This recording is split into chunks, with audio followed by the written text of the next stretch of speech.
Давай. Трябва ми това дърво. Да. Трябва ми това дърво. И след като ти го отсече тука,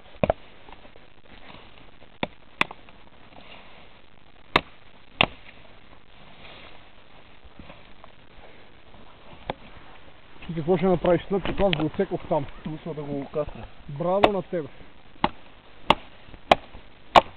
SLK на... Който си има пауър, виж какво става, аз с духа. Да му видим техниката на сечене. Илка, искам да се уточни, че тук сме с духа, след сумата и ходения. Добре. И от към бушкрафтария сме гола вода. Жоре, дай да се поиграем малко с тоя. И се е по-близо до дръжката от реве. Що? Там е по-голямата сила. На вас. Аз удрям някъде с средата. Не, ти удриш коренчето, което е слабо. Отпред ли? Да.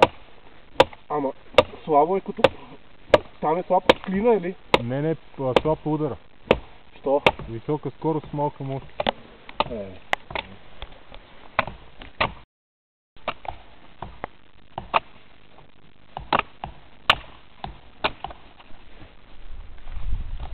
Що така?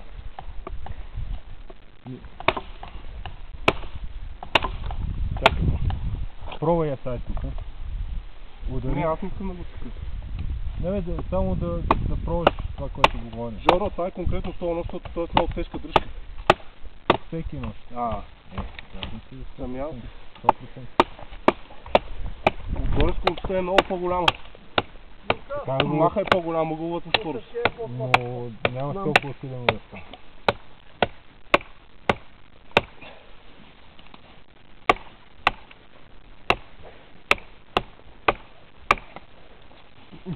Слаба ракия.